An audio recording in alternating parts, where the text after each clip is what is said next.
Estamos, si se recuerdan, estudiando los profetas preexílicos. Hay una distinción entre todos los profetas del Antiguo Testamento que es importante tener claro para que así podamos entender las Escrituras cuando las estudiamos. Hubo unos profetas preexílicos, entre los que hemos visto, ¿cuáles son? ¿Cuáles son, hermanos, los que ya hemos visto? Amós, Oseas, Jonás y hoy que estaremos estudiando Joel, correcto, hermano. Esos son preexílicos porque hay en la historia de Israel, en la historia bíblica, antiguo testamentaria, hay una etapa antes del exilio que primero ocurrió con el reinado del norte por Asiria y luego Judá, el reinado del sur por los babilónicos. Entonces estamos estudiando los profetas preexílicos. Hay profetas durante el exilio, por ejemplo Daniel, por ejemplo Ezequiel, por ejemplo durante el exilio. Daniel, Ezequiel y se me está escapando otro, pero esos profetas escribieron sus libros, su mensaje fue durante el exilio del pueblo de Israel. Y también hubo otros profetas post-exílicos, es decir, después que la cautividad regresó, Dios también vio su mensaje a su pueblo a través de estos hombres. Estamos entonces en la etapa preexílica, las advertencias que Dios constantemente dio al Israel, al pueblo del norte, y que en el sur también se dieron. En este caso, lo que es Amós, Oseas y Jonás han sido directamente Israel, porque ya hemos estudiado que el reino del norte siempre fue malo. A diferencia del reino del sur, que tuvo altos y bajos. Hubo unas etapas que eran piadosos, otras etapas eran impíos igualmente. Hoy, el libro de Joel. ¿Están ubicados en ese libro? Algunas consideraciones antes de abordarlo. Existen, hermanos, diferentes opiniones. Usted se va a conseguir comentaristas que difieren en cuanto a dónde ubicar a este profeta. Algunos consideran que Joel es un profeta post-exílico, por lo cual entonces, si ellos tienen razón, ¿por qué entonces nosotros lo estamos estudiando ahorita, si estamos estudiando los preexílicos? Algunos intérpretes lo ubican como uno de los últimos profetas del periodo post-exílico. Nosotros vamos a ver las razones para considerarlo en el siglo IX, es decir, preexílico, como uno de los primeros profetas escritores. También lo que fue Oseas, Amós, Jonás, su mensaje fue más directo hacia el reino del norte. Joel profetiza hacia el reino del sur. Ahora, ¿cuáles son esas razones por las cuales nosotros vamos a considerar que Joel es un profeta preexílico? Bueno, en primer lugar, fue escrito en un periodo en el que los sacerdotes eran muy influyentes y se hallaban entre los guías espirituales del pueblo. El mismo libro no dice cuándo fue escrito, a diferencia de como Oseas y Amós, que palabra de Dios que vino durante el reinado y dice los reyes, ahí obviamente ya no tenemos dificultad. El libro de Joel en ninguna parte lo dice.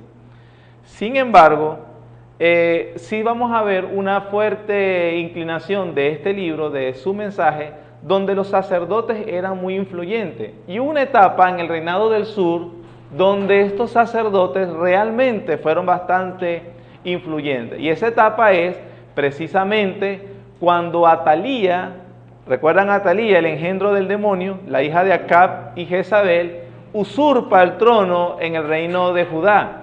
Y un sacerdote llamado Joiada esconde a uno de los hijos de Ocosías, que es nieto de Josafat, y lo esconde en el templo durante 6 años. Durante esos 6 años, Atalía fue el reinado de terror, que nosotros ya estudiamos ese periodo, y después de los 6 años, Joiada saca a uno de los herederos legítimos del trono y se vuelve se arma todo el pueblo con los sacerdotes allí a establecer a un descendiente legítimo de David, Atalía no era descendiente de David. Y de esta manera, a partir de los 7 años aproximados de Joás, que era el niño, comenzó a reinar en el sur este rey. Ahora, nosotros también recordamos que mientras Joiada, su mentor espiritual, estaba vivo, Judá en el sur fue piadoso. Buscó hacer reformas espirituales, fue fiel al Señor. Y que cuando muere Joiada, Joás se corrompe. ¿Sí recuerdan esa etapa del reinado del sur? Entonces, es de suponer que durante la vida de Joiada, que era básicamente el mentor del rey, aunque el rey era la cabeza, la autoridad, la autoridad civil, los sacerdotes fueron muy influyentes en esa época, precisamente por ese trabajo que hacía Joiada en el reinado del sur. Entonces se estima que precisamente Joel predicó o dio su mensaje en ese periodo. ¿Por qué? Porque a pesar del buen tiempo de la salud espiritual que disfrutaron mientras Joiada estaba vivo, nosotros vimos que una vez que él muere, Joás revela su verdadero carácter impío y el reinado del sur comienza a decaer, y entonces Dios comienza a enviar su mensaje de advertencia hacia este entonces el reinado de Judá. Esa es una de las razones. La segunda razón que podemos ver es que en el libro de Joel se hace mención de un ejército invasor y no se le llama por nombre, se le dice la nación del norte. Nosotros por la historia bíblica sabemos que esa nación del norte es Asiria o los babilónicos y los persas, porque estaban al norte de Judá. Y estos imperios sí fueron nombrados por profetas posexílicos por nombre. En cambio, Joel evita decir los nombres de estos imperios, lo que da la inferencia o nos da la base para inferir que no estaban identificados aún, pero Joel estaba, el del norte vendrán y nos invadirán. Eso es otra razón para que nos dice, que Joel su obra ministerial fue antes de ese proceso exílico. Una tercera razón es que el estilo de la profecía es muy similar a los mensajes de Amós y de Oseas, con la diferencia que es bastante corto. Apenas tiene 3 capítulos el libro de Joel. Es un libro bastante corto. Y una cuarta razón para suponer que Joel fue en este periodo es los paralelos verbales que hay en Joel con Amós y con Oseas. Nosotros vimos que en Amós y Oseas también son los mensajes muy parecidos. Hoy vamos a hacer contraste nada más, como por ejemplo con Amós. Leamos Joel capítulo 3, versículo 16.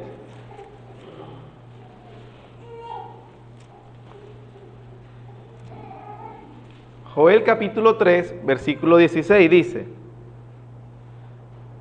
Y Jehová rugirá desde Sión y dará su voz desde Jerusalén, y temblarán los cielos y la tierra, pero Jehová será la esperanza de su pueblo y la fortaleza de los hijos de Israel. Vamos a Amós, que está justo a cambiar la página, al profeta Amós, y veamos el capítulo 1, versículo 2. Dijo: Jehová rugirá desde Sión y dará su voz desde Jerusalén, y los campos de los pastores se enlutarán y se secarán la cumbre del Carmelo. Si ve el paralelismo, básicamente el paralelismo verbal, están diciendo el mismo mensaje. Joel capítulo 3, versículo 18. Sucederá en aquel tiempo que los montes destilarán mosto y los collados fluirán leche, y por todos los arroyos de Judá correrán aguas, y saldrá una fuente de la casa de Jehová y regará el valle de Sitín. Busquemos Amós capítulo 9,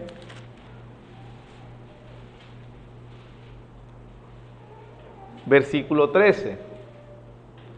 He aquí, vienen días, dice Jehová, en que el que ara alcanzará al segador, y el pisador de las uvas al que lleve la simiente. y los montes destilarán mosto, y todos los collados se derretirán. Entonces vemos aquí ese paralelismo verbal o en el mensaje que tienen el profeta Joel y el profeta Amós. Esa es una cuarta razón por la cual se cree o creemos en este caso que Joel es un profeta preexílico. Y por último, independientemente que usted lo ubique antes de ese periodo exílico o lo puede ubicar post-exílico, la interpretación del mensaje de Joel no cambia, es el mismo. Entonces, por eso a la final, si usted consigue un comentarista o usted mismo quiere ubicarse que este profeta es un periodo post-exílico, a la final eso no va a influenciar tanto en el mensaje que él tiene que dar. El mensaje sigue siendo el mismo. Entonces aquí lo estamos ubicando para el efecto de nuestro estudio como un profeta preexílico contemporáneo con Amós, con Oseas y con Jonás. ¿Amén? Ahora sí, vayamos directamente al libro. El libro está dividido, o podemos dividirlo en 4 secciones lógicas. 4 secciones. A mí me gusta cuando podemos hacer estas divisiones porque si usted está estudiando Amós y Oseas y Jonás, con este bosquejo que le hemos dado, el mensaje del libro se abre de manera más clara y se comprende. Entonces, 4 secciones. La primera, por ejemplo, se refiere a un suceso terrible que acababa de ocurrir en la tierra, una plaga de langosta. Esa primera sección está desde el Joel capítulo 1, versículo 2, hasta el capítulo 2, versículo 11. Nos narra unas calamidades que empiezan con unas langostas. La segunda sección contiene el llamado de Dios al pueblo para que se arrepienta, so pena de que le sucedan cosas peores. Joel los llama a la verdadera adoración y promete bendiciones mayores si se arrepienten. Esta sección son el capítulo 2, desde el versículo 12 hasta el versículo 32. Por eso decimos que es un periodo también donde en Judá los sacerdotes tenían mucha influencia y Joel está pidiendo que haya una verdadera adoración porque ya se estaba dando una adoración falsa, a pesar de que se estaba haciendo en el templo por los sacerdotes de Dios, entre comillas, la adoración no estaba siendo aceptada por Dios. Esta entonces es la segunda sección, capítulo 2, versículo 12 hasta el 32. La tercera sección está desde el capítulo 3, versículo 1, hasta el versículo 13. Esta sección va a contener o nos va a decir la certeza del juicio de Dios que vendrá sobre todas las naciones del mundo. El Señor no es Dios solamente de Israel, sino de todas las naciones, y Él gobierna sobre todos. Esto es muy importante porque nosotros sabemos que en especial la revelación de Dios está dirigida a un pueblo. En el Antiguo Testamento ese pueblo era Israel. Nosotros vemos que en el Nuevo Pacto ese pueblo es la iglesia. Amén. Ahora, a pesar de que hay un trabajo especial de Dios, directo, personal, con su pueblo, eso no significa que el mundo fue dejado a que haga lo que quiera. Es Dios gobernando a través de todo lo que sucede también. Y que a pesar de, y que como en los otros profetas que hemos estudiado, tanto con Israel aquí en Joel, Dios obviamente anunciaba juicio por esa desobediencia a su ley, anunciaba restauración si había arrepentimiento, pero al mismo tiempo eso también valía para las demás naciones. Entonces, en esta tercera sección se nos recuerda el gobierno soberano de Dios sobre todas las naciones, no solo sobre Israel. Él no es una deidad tribal, bueno, nosotros tenemos este Dios, ellos tienen aquel Dios, aquellos tienen otros dioses, cada quien respetemos las religiones de cada uno, a la final todos los caminos nos llevan a Roma. Eso es falso. Bueno, todos los caminos sí llevan a Roma, pero no llevan a Dios. Entonces hay un solo camino que lleva a Dios. Es un solo Dios y un solo mediador, Jesucristo. Amén. La cuarta y última sección del libro de Joel nos indica, o es un llamado a que ese arrepentimiento que estuvo anunciando desde la sección 2, es que esa decisión debe ser ahora, es ya. El hombre no se puede dar lujo de posponerla.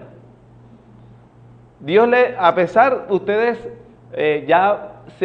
espero que se han dado cuenta con las profecías de Jonás, Amós y Oseas, Dios enunciaba juicios contundentes y ese juicio no llegaba inmediatamente.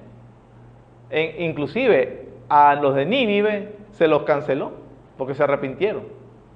Pero a pesar de eso, Joel llama, pero igual no pueden dilatar el arrepentimiento. No es para después, es ya, es ahora, es hoy, es urgente, es necesario, es una emergencia nacional. Hay que movilizar, hacer lo que sea con tal de arreglar la situación con Dios. Ese es el mensaje de la última y cuarta sección del libro de Joel. El arrepentimiento no debe ser retardado, los hombres deben reconciliarse con Dios o serán juzgados.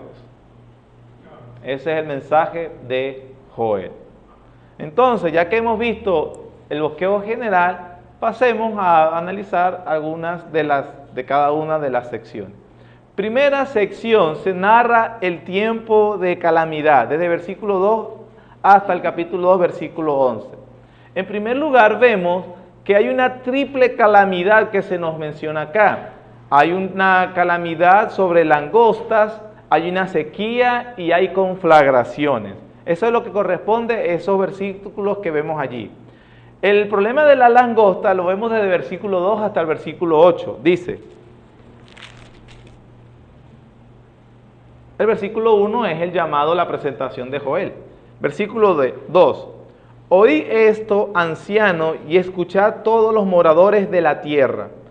¿Ha acontecido esto en vuestros días o en los días de vuestros padres? De esto contaréis a vuestros hijos y vuestros hijos a sus hijos y sus hijos a la otra generación. Ahora, hermano, no sé si notan en ese versículo 3, en el versículo 2 y 3, la ironía del mensaje. Hay una ironía, porque Dios ya había mandado al pueblo de Israel que había un mensaje que había que comunicar a los hijos y los hijos a los hijos y a los hijos hasta la cuarta generación. ¿Cuál era ese mensaje que ellos tenían que anunciar de generación en generación? Su palabra, su pacto, sus bendiciones. Él le dice, ese mandato había, ustedes deben enseñar mi relación, mi bendición hacia ustedes, enseñándole la ley a sus hijos. Ahora, aquí hay una ironía, porque dice, ustedes no han enseñado la ley, pero ahora sí van a enseñar, ya no mis bendiciones, van a enseñar mis juicios ahora. Van a pasar 4 generaciones y no van a olvidar lo que yo hice. Ya que no enseñaron la bendición, ahora van a enseñar mi juicio, mi ira. La ironía de este mensaje, la minoría de esos 2 versículos. Versículo 4. Lo que quedó de la oruga comió el saltón, y lo que quedó del saltón comió el revoltón, y la langosta comió lo que el revoltón había quedado. Parece como una canción, ¿verdad? Algunos dicen, no tengo la certeza, algunos comentaristas dicen que existen aproximadamente unas 80 especies de langostas, y lo que está diciendo aquí son 4 especies de langosta. El revoltón, el saltón y los otros 2 que está diciendo allí. Bueno, esta invasión de langostas de este animal, este insecto, debería ser un insecto, ¿no? Sí, si no estoy equivocado. Versículo 5, sería tan fuerte que inclusive despertaría del estupor a los borrachos. Despertad, versículo 5, despertad borrachos y llorad, gemid, todos los que bebéis vinos, a causa del mosto, porque os he quitado de vuestra boca. La referencia a la borrachera en este caso también habla de los que ostentaban lujos. En este momento había para Judá una situación donde también había cierta abundancia y esa abundancia estaba relacionada con el fiesteo, con emborracharse, con vivir de manera ostentosa. Entonces, él dice, yo les voy a quitar todo eso. Yo les voy a quitar ese gozo que tienen por la abundancia. Versículo 6. Porque pueblo fuerte e innumerable subió a mi tierra. Sus dientes son dientes de león y sus muelas, muelas de león. Asoló mi vid, descortezó mi higuera, del todo las desnudó y derribó. Sus ramas quedaron blancas. Llora tú como joven, vestida de cilicio por el marido de su juventud. Esa es una referencia a ese estigma social que había en la cultura, estas culturas, donde una virgen se veía con malos ojos y que lloraba porque no tuvo la oportunidad de casarse. Entonces Dios le está diciendo, voy a mandar una plaga de langosta que les va a comer, o sea, va a entorpecer toda la cosecha. Recuerde que este país, su economía está basada en la agricultura, en cuanto a esta área, este rubro. Entonces Dios dice, la voy a destruir, la voy a secar. Así tan fuerte era esta invasión o esta plaga, podríamos decir que era una plaga que se estaba dando, que inclusive le dice, son como leones y no paran de comer, no paran de hacer desastre. Y toda esa fiesta, toda esa producción, todo lo que a ustedes precisamente les da la alegría, se las voy a quitar. Entonces hay una calamidad principal que Dios anuncia a través de Joel, la plaga de la langosta. Por supuesto, la consecuencia lógica, si había invasión de esta plaga, vendría entonces la sequía. No habría cosecha, no había nada por lo cual se podía trabajar, ni comer, ni hacer nada. Eso está desde el versículo 9 hasta el versículo 20. Dice, desapareció de la casa de Jehová la ofrenda y la libación, y los sacerdotes ministros de Jehová están de duelo. ¿Por qué? Porque este tipo de ofrenda era precisamente sobre las cosechas que se hacían. Entonces, así como un problema económico, hay una crisis económica en Judá en este momento, eso afectó obviamente el culto regular, porque ya no habían adoradores. No había quien. ¿De dónde sacaban los sacerdotes su sustento? De lo que traían los que ofrendaban. Y de entonces Dios dice, sequé una cosa y obviamente la otra también. No hay eso. Los sacerdotes están de duelo. Versículo 10. El campo está asolado, se enlutó la tierra, porque el trigo fue destruido, se secó el mosto, se perdió el aceite. Esos son símbolos de prosperidad y de fuerza económica. Confundíos labradores, gemid viñeros por el trigo y la cebada, porque se perdió la mies del campo. La vid está seca y pereció la higuera, el granado también, la palmera y el manzano. Todos los árboles del campo se secaron, por lo cual se extinguió el gozo de los hijos de los hombres. Todo esto, por eso empieza, despertad, levántense de ese estupor que tienen. Dense cuenta en la situación en que están. Dense cuenta del pecado en el cual estaban. Aparentemente estaban haciendo caso omiso, entonces Dios empezó a mandar la plaga de langosta, que vino después en un periodo de sequía. En ese momento Joel llama al arrepentimiento. Versículo 13. Ceñíos y lamentad, sacerdotes, gemid, ministros del altar, venid, dormir en cilicio, ministros de mi Dios. Por eso le dije que los sacerdotes tenían mucha influencia aquí, porque el mensaje es bastante hacia ellos. Ministros de Dios, porque quitad de la casa de vuestro Dios la ofrenda y la libación. Proclamad ayuno, convocad asamblea, congregad a los ancianos y a todos los moradores de la tierra a la casa de Jehová vuestro Dios y clamad a Jehová. Toda esta calamidad, toda esta situación que están pasando, que es terrible, es simplemente un presagio de otro día que es peor, que Dios le está diciendo a través del profeta Joel, versículo 15. Ay del día porque cercano está el día de Jehová, y vendrá como destrucción por el Todopoderoso. ¿No fue arrebatado el alimento delante de nuestros ojos, la alegría y el placer de la casa de nuestro Dios? El grano se pudrió debajo de los terrones, los graneros fueron asolados, los alfolíes destruidos, porque se secó el trigo. ¿Cómo gimieron las bestias? Cuán turbados anduvieron los hatos de los bueyes, porque no tuvieron pasto. También fueron asolados los rebaños de las ovejas. La situación estaba tan fuerte que los mismos animales se estaban quejando. Una figura también un poco para llamar la atención, que la estaban pasando mal. La estaban pasando mal. Versículo 19. A ti, oh Jehová, clamaré, porque fuego consumió los pastos del desierto. Ese fuego es la langosta, fuego es juicio, que consumió todo eso. Y llama abrazó a todos los árboles del campo. Las bestias del campo bramarán también a ti, porque se secaron los arroyos de las aguas, y fuego consumió las praderas del desierto. Todo esto vemos entonces, hermanos, la mano de Dios, en este caso, presionando sobre un pueblo que estaba totalmente a espaldas de él. Y que todo esto se sentía inclusive en la casa de Dios. Es interesante que el llamado principal no es al rey, como lo hemos visto en anteriores ocasiones. Por eso es a los sacerdotes. Aparentemente ellos eran los que tenían mayor influencia sobre las autoridades civiles en este momento. Entonces vemos que vean la relación, como el pecado del hombre, así como en Génesis 3, también trastocó la armonía de la naturaleza. Los campos estaban secándose, no había comida, no había cosecha, no había agua, los arroyos se secaron, los animales se estaban quejando, y Dios llama y llama: despierten, despierten, despierten de esta situación. Cualquier parecido a la realidad es mera coincidencia, ¿oyeron?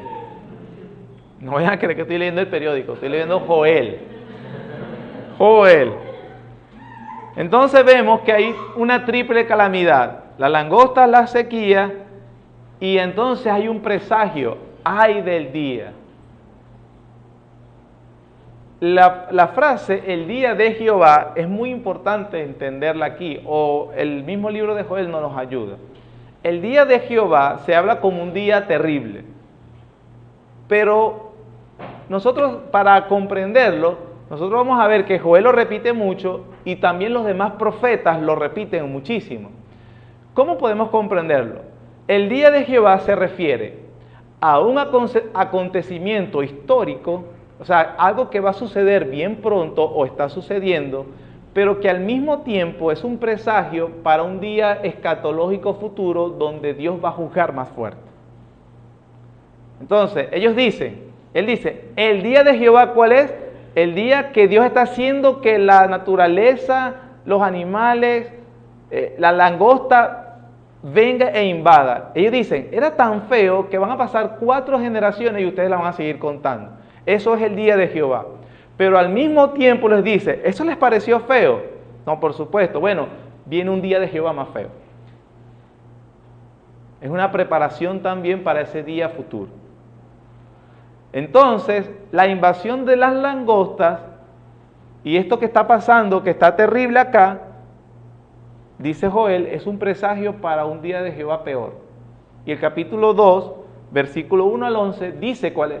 Manda de que ese es simplemente una sombra de una invasión peor, de un ejército militar que va a invadir el país. Dice, tocad trompeta en Sión y dad alarma, versículo 2.1, capítulo 2.1, perdón. Tocad trompeta en Sión y dad alarma en mi santo monte. Tiemblen todos los moradores de la tierra, porque viene el día de Jehová, porque está cercano. Oye, estaban temblando y estaban mal porque ya estaba ocurriendo. Pero entonces Joel dice, no, viene el día de Jehová y está cercano y es peor. Toquen trompeta, anuncien, avísense. Versículo 2, ¿cómo es ese día? Es un día de tinieblas y de oscuridad. Día de nube y de sombra, son puros sinónimos. Como sobre los montes se extiende el alba, así vendrá un pueblo grande y fuerte. Semejante a él no lo hubo jamás, ni después de él lo habrá en años de muchas generaciones. Delante de él consumirá fuego, tras de él abrazará llama. ¿Qué fue lo que le dije con las langostas? Se estaban comiendo todo, y entonces él dice que este pueblo, este ejército va a consumir en fuego, juicio, o sea, va a arrasar. Versículo, la tierra delante de él, detrás de él como desierto asolado, ni tampoco habrá quien él escape. Versículo 4, su aspecto como aspecto de caballos, y como gente de a caballo correrán. Como estruendo de carros saltarán sobre las cumbres de los montes, como sonido de llama de fuego que consume hojarasca, como pueblo fuerte dispuesto para la batalla. Delante de él temerán los pueblos, se pondrán pálidos todos los semblantes, como valientes correrán, como hombres de guerra subirán al muro, cada cual marchará por su camino y no torcerá su rumbo. Ninguno estrechará a su compañero, cada uno irá por su carrera, y aun cayendo sobre la espada no se herirán. Irán por la ciudad, correrán por el muro, subirán por las casas, entrarán por las ventanas a manera de ladrones. Delante de él temblará la tierra, se estremecerán los cielos, el sol y la luna se oscurecerán y las estrellas retraerán su resplandor. Jehová dará su orden delante de su ejército, porque muy grande es su campamento. Fuerte es el que ejecuta su orden, porque grande es el día de Jehová y muy terrible. ¿Quién podrá soportarlo? Si la plaga de langostas había sido una experiencia muy amarga, entonces Dios le está diciendo, no, viene uno peor. Y es el día de Dios. También noten la figura retórica o la manera poética como lo dice. ¿A qué se les recuerda? El sol se oscurecerá, la luna se llenará en sangre. ¿Qué está diciendo allí el profeta, hermano? Juicio. Pero si usted ve el contexto, es que vienen estos soldados que, como dicen ahí, los rostros, los semblantes se pondrán pálidos, el susto, el miedo. Ellos no se van a detener por nada, no hay espada que pueda contra ellos. Entonces la matanza es fuerte. Entonces, en ese sentido, desde la perspectiva de la víctima, todo se volvió tiniebla. ¿A qué se parece este lenguaje en el Nuevo Testamento?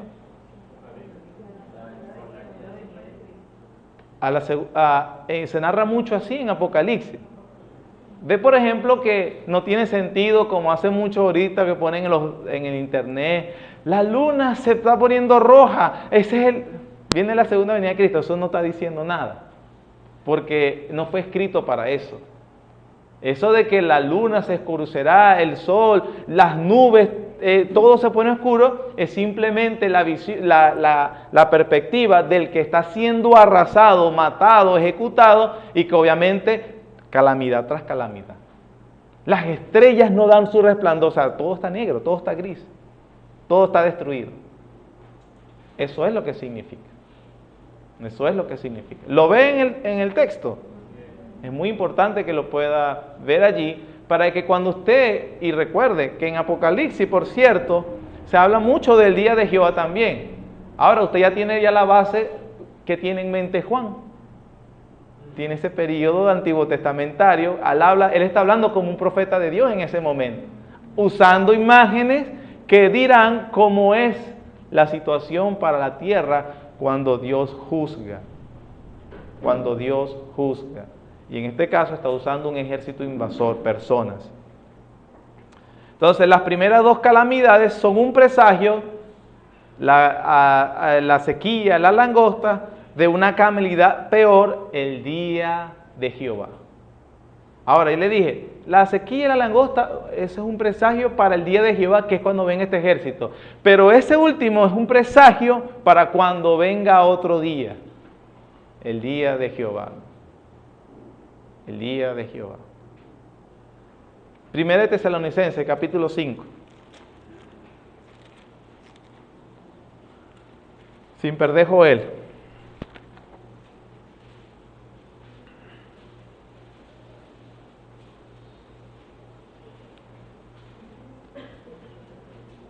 Primera carta a los Tesalonicenses, capítulo 5, versículos 1 y 2. Pero acerca de los tiempos y de las ocasiones, no tenéis necesidad, hermanos, de que yo os escriba, porque vosotros sabéis perfectamente que ¿qué? Que es el mismo el día de Jehová, el Señor. El día del Señor vendrá así como ladrón en la noche. Ahora, Pablo, en este caso, está usando también esta figura. El día del Señor. El día del Señor. ¿Cómo será ese día? Bueno, ya el profeta Joel nos está explicando, nos está diciendo, nos está dando un anticipo. Dios nos dio a través de esa plaga de langostas, sequías y la invasión a Judá, Él está dando un anticipo, es así más o menos, pero es peor. Es así, pero es peor. El día de Dios.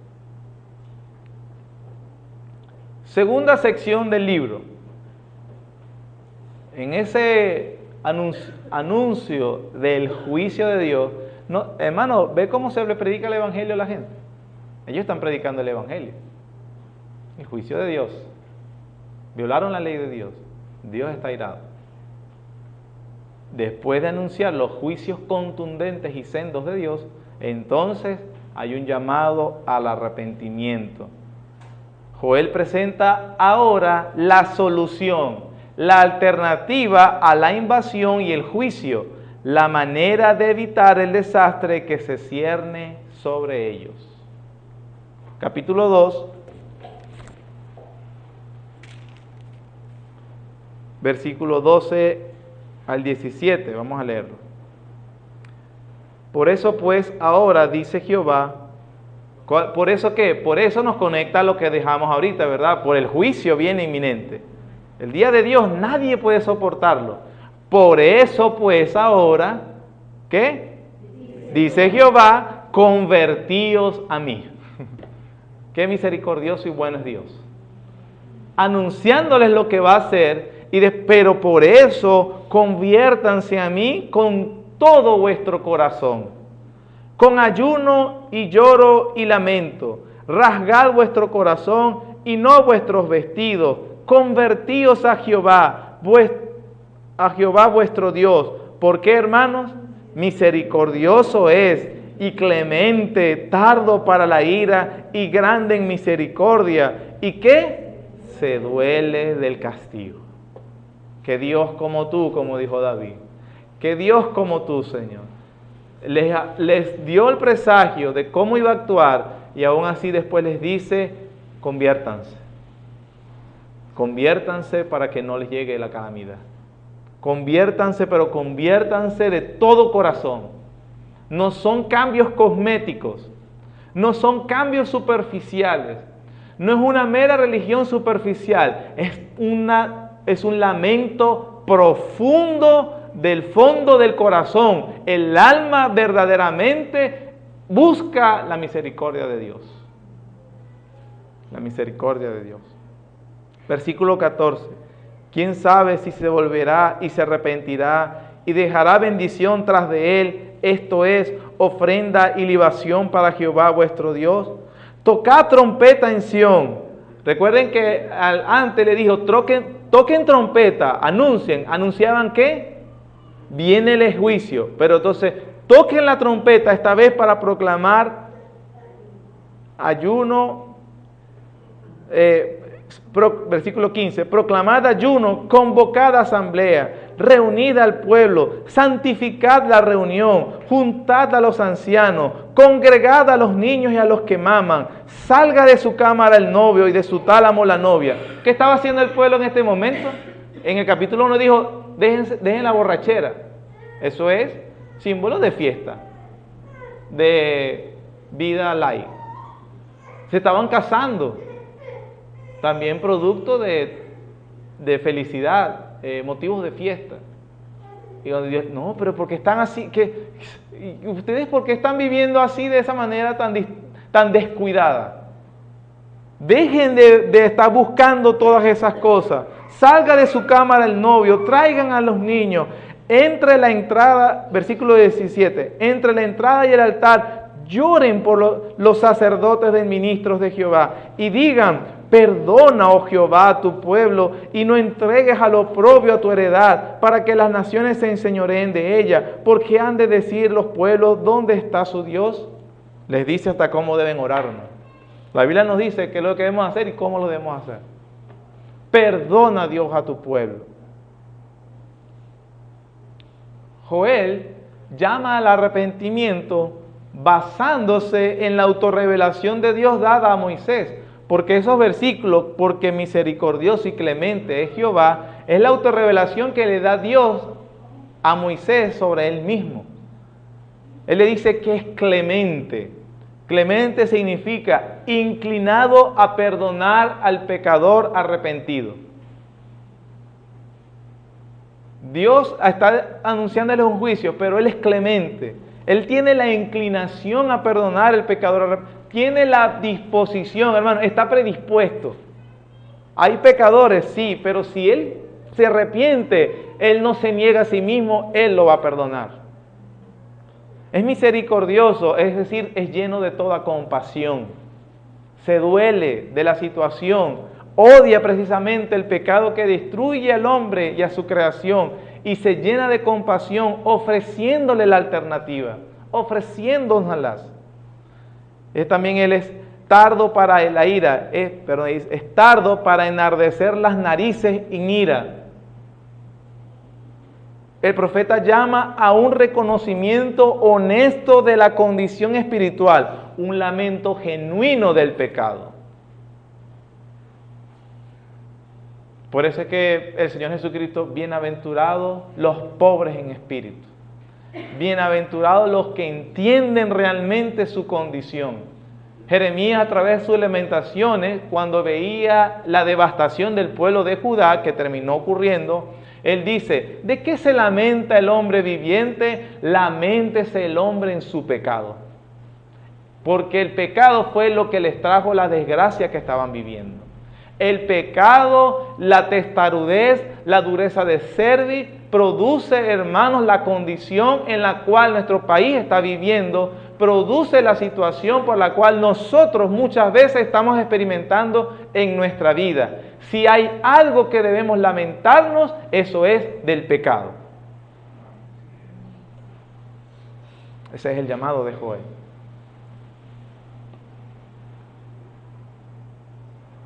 Este tipo de reconocimiento abierto del pecado ante Dios es algo necesario siempre para que sea restaurada la relación correcta entre el Señor y sus hijos. Como dice Juan 1, 8, 9, dice, si decimos que no tenemos pecado, mentimos y le hacemos a Él mentiroso. Si confesamos nuestros pecados, Él es fiel y justo para perdonar nuestros pecados y limpiarnos de toda maldad. Y en el capítulo 7 de Romanos, Pablo precisamente presenta su propia lucha espiritual contra el pecado. Esa es la razón, la actitud por la cual nosotros deberíamos comenzar nuestro culto. Es una asamblea, nos hemos congregado. Deberíamos primero, en primer lugar, tener un corazón contrito y humillado. La actitud correcta. Perdónanos, oh Dios, perdónanos. Ahora, interesante. Llamó el juicio, basado en la revelación del Pentateuco, en Éxodo 34:6, de la revelación de Dios. Entonces Joel viene y predice la respuesta de Dios. Así va a actuar Dios, le dice. Una vez más, basado en su propia revelación. Capítulo 2, versículos 18 al 27. Cuando hagan eso, el pueblo le dice, versículo 18, y Jehová, solícito por su tierra, ¿qué? Perdonará a su pueblo. Esa promesa, hermano. Arrepiéntete, lamentate, conviértete. Cuando hagas eso, te prometo algo, Dios te va a perdonar. Como en Juan 6, trabajen, busquen, diligencien la comida que no perece. Cuando hagan eso, el Hijo del Hombre os la dará. Venid a mí los que estáis trabajados y cargados, yo les prometo, les haré descansar. Todo lo que el Padre me da, vendrá a mí, y el que a mí viene, se lo prometo, yo no lo echaré afuera, dice el Señor. Jehová, solícito por su pueblo, perdonará a su pueblo. Responderá Jehová y dirá a su pueblo, ¿qué dirá? He aquí yo os envío pan. Recuerden que en el capítulo 1 vimos que les había quitado todo.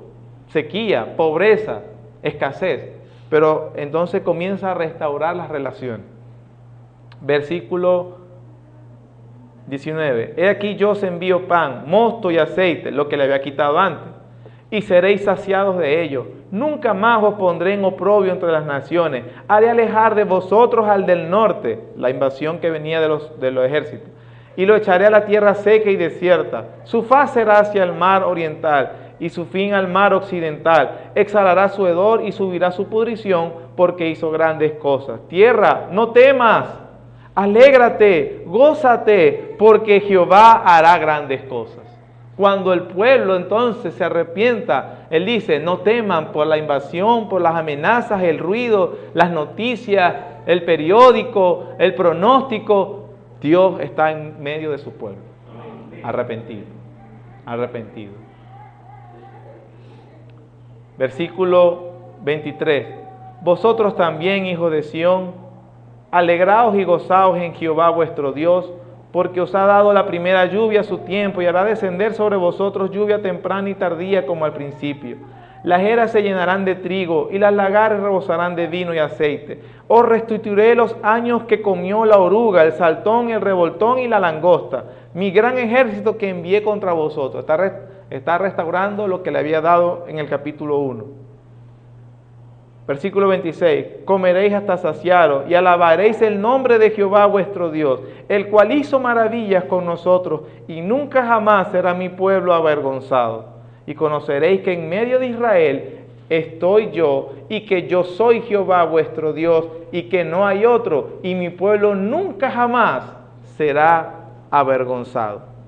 Se promete la restauración entonces de las bendiciones materiales, pero más allá, incluso, hermanos, se promete la bendición espiritual, que es mucho más trascendente. Versículo 28, después de esto derramaré mi espíritu sobre toda carne. Profetizarán vuestros hijos y vuestras hijas, vuestros ancianos soñarán sueños y vuestros jóvenes verán visiones.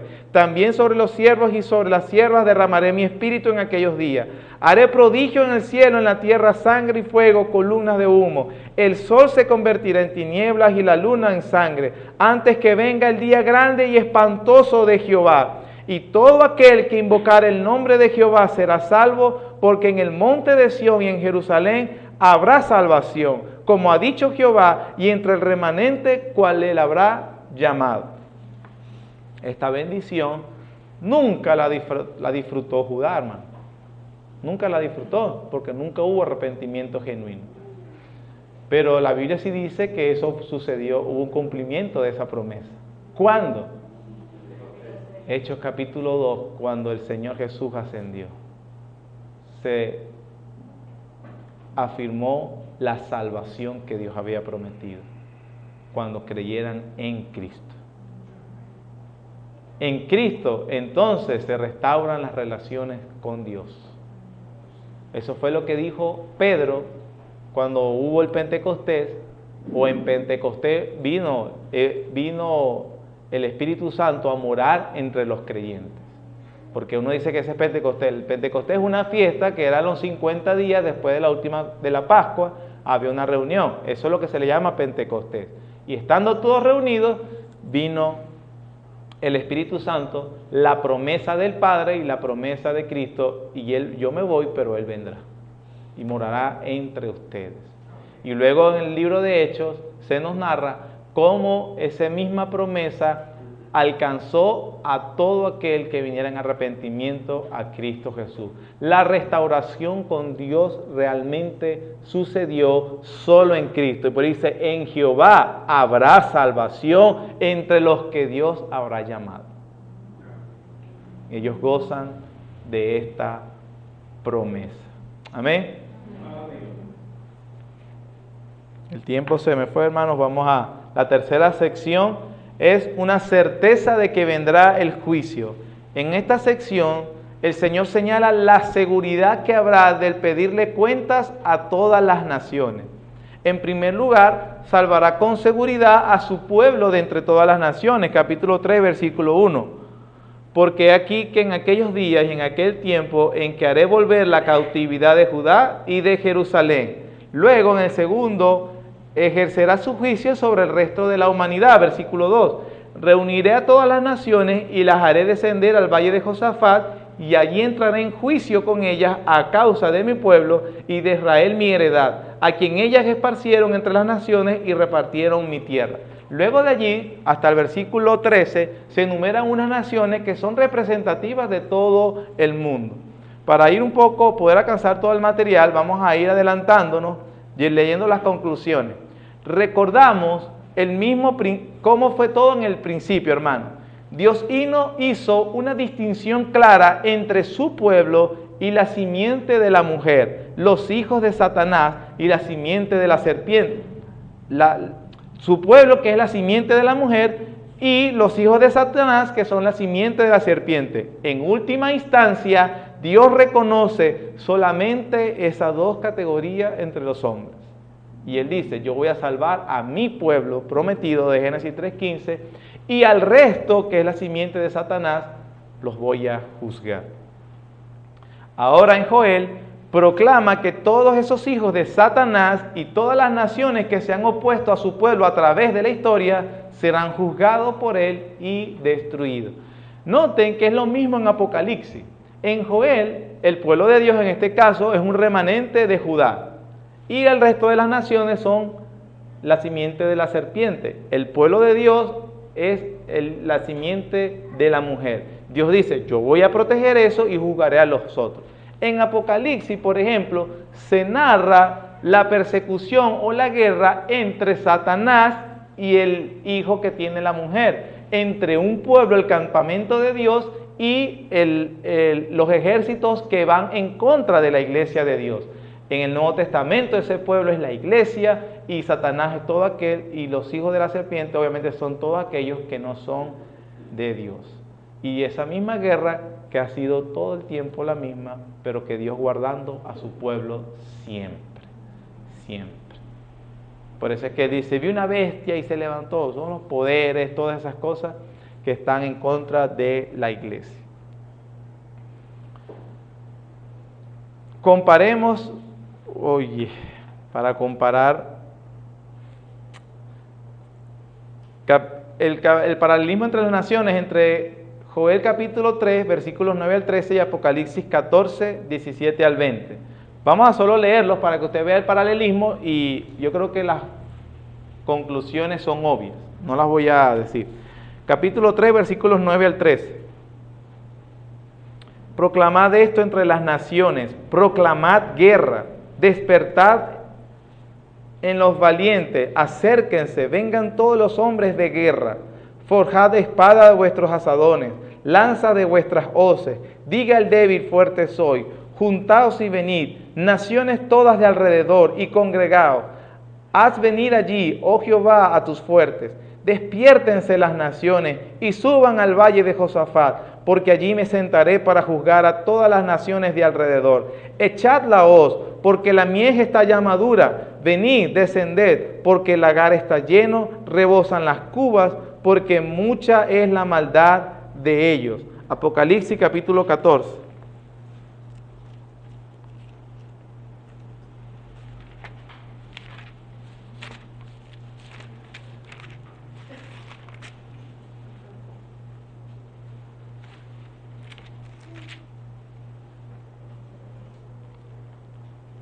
Vamos a leerlo de versículo 14.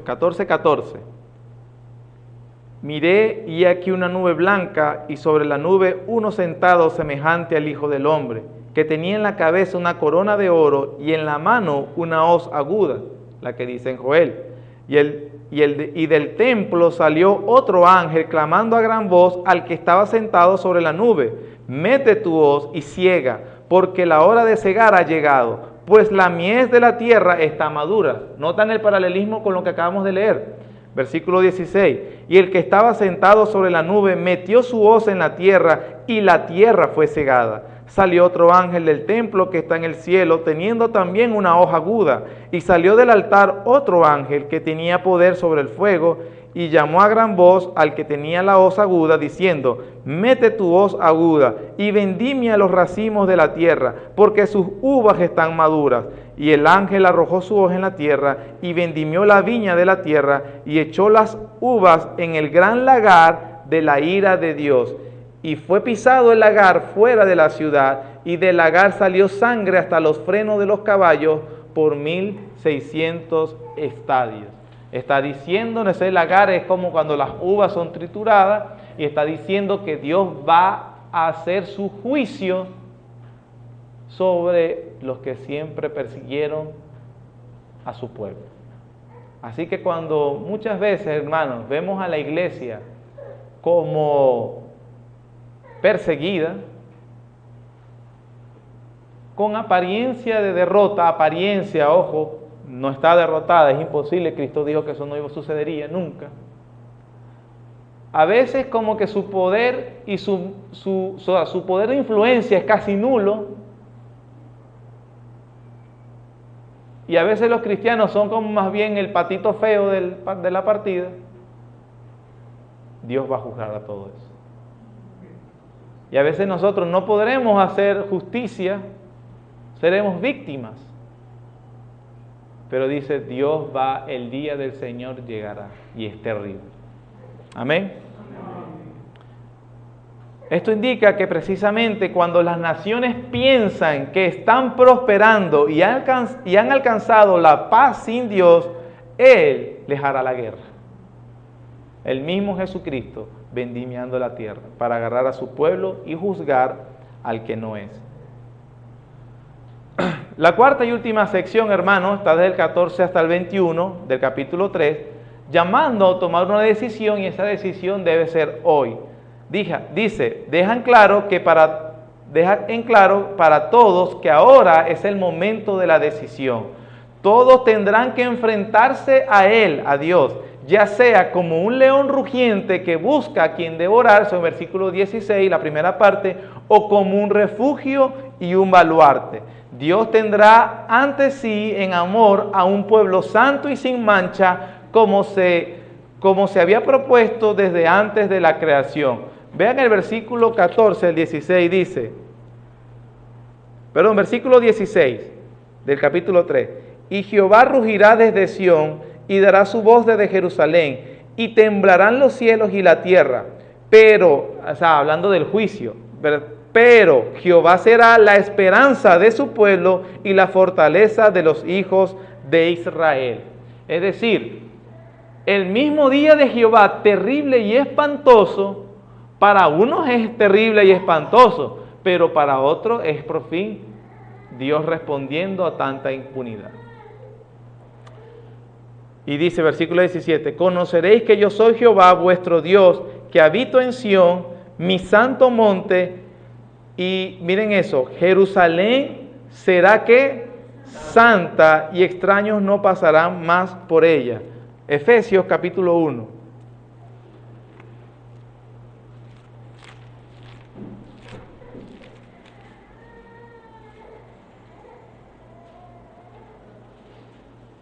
Efesios capítulo 1, versículo 3. Bendito sea el Dios y Padre de nuestro Señor Jesucristo, que nos bendijo con toda bendición espiritual en los lugares celestiales en Cristo, según nos escogió en Él antes de la fundación del mundo, para que fuésemos, ¿qué, hermanos? Y sin mancha delante de Él. Ahí está, hermanos, el pueblo de Dios, ese remanente, el verdadero Israel de Dios. Dios dice, todos van a saber que ese es mi pueblo santo y que no lo pueden tocar. Y yo me voy a vengar. Pero llama una y otra vez, hoy es el día en que las personas deben venir en arrepentimiento. No lo pueden dejar para después. No se puede dilatar el tiempo del arrepentimiento en Dios. Aplicaciones. 1. Es fácil caer en la trampa que cayeron Israel y Judá si se toma el camino de satisfacer todas las exigencias externas de la religión, pero sin tener los corazones contritos ante Dios. Hermanos, no basta con que usted venga a la escuela dominical y a la predicación y se aguante ahí. Si usted no tiene un corazón contrito y humilde, dispuesto a adorarle y a recibir su exhortación, eso no vale de nada. Los sacerdotes daban ofrendas y Dios dijo, no, yo voy a secar, yo no quiero que me des nada. Entonces, a pesar de que, gloria a Dios, tú estás aquí, cuídate de que tu corazón no está aquí. Eso no ante mí, ni ante los hermanos. Dios, que escudriña los corazones, sabe en dónde están tus afectos. Segundo, esto el Señor no lo aceptará ni en el Judá del siglo IX antes de Cristo, ni en la iglesia ni la iglesia de hoy en el siglo XXI.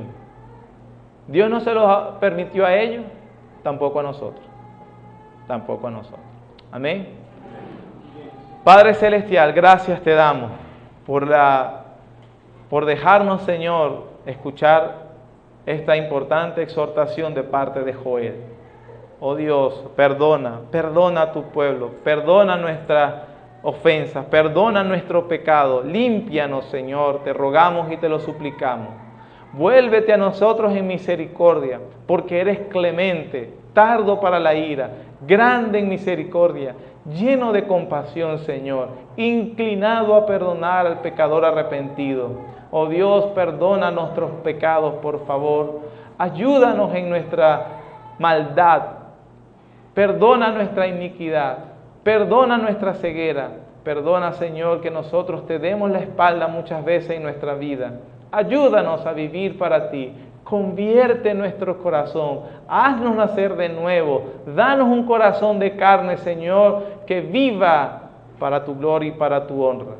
Gracias, Señor, por la exhortación, por el mensaje, por la advertencia, y permítenos, Señor, que para nosotros el día de Dios, el día tuyo, no sea como ladrón en la noche, porque para los que son como ladrón, es porque les llega sin haberse dado cuenta, pero no a tu pueblo. Tu pueblo está a la expectativa de ese gran día. En el nombre de Jesús, Señor. Amén.